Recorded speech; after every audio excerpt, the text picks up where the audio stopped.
Hi, this is Priscilla Dames, and as I shared with you, upcoming was our round table dialogue with three professionals.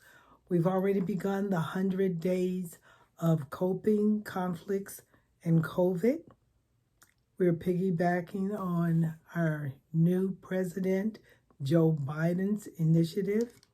And so I did with this roundtable dialogue by having three professionals. One is a psychiatrist, Dr. Marietta Castellanos. The other's profession is education, Dr. Roger Harris. And our third is a health professional, Regime Jolly. She does professional education for the community. So for the next 3 days, I'm going to talk about some of the tips that each one of them gave us. It was a fantastic dialogue. One of the questions I asked Marietta Castellanos is, what is depression? And she says very often people will say, I'm depressed. And it's not necessarily depression. You may feel anxiety, you may feel down and a lack of hope, but it's just temporary sometimes, or a few hours, or maybe a half a day. She said, generally speaking, that's not depression.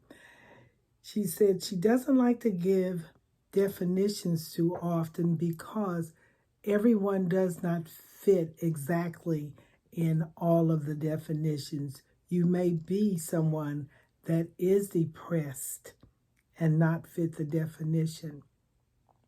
But she says, generally speaking, depression is feeling hopeless and anxiety, and it's a prolonged feeling of guilt and the situation. So it's not just for a couple of hours, it's a half a day over several days.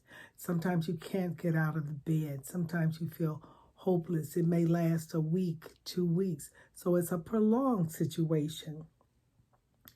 And she says, it's okay to stay in the bed all day because you may need to sleep, need the rest, or just be exhausted. She said, so that's okay. It's when the exhaustion goes on for a long time, that feeling of guilt for a long time, you're not motivated to anything. It's difficult even to brush your teeth. That's when you know it really is depression, and she recommends that you do see a psychiatrist or see someone about it. What about sleeping? She says the sleeping is so important. Some people only need 5 or 6 hours of sleep, but generally speaking, you need 7 or 8 hours. And if you see you're not sleeping well, and you usually do, and it's because of the pandemic, she says, get up and walk around a little bit, read a book. She says, but don't just stay in the bed looking back and forth at the clock. Go on and get up out of the bed. Now, if it goes on and on and on for several nights, for several weeks, she says, then you really need to do something about it. But often it's just short-term sleeping disorder that doesn't last that long. So then you can do something about it on your own, and that's what she recommends. She does feel very strongly about you exercising every day. Don't just sit around in the house during this pandemic.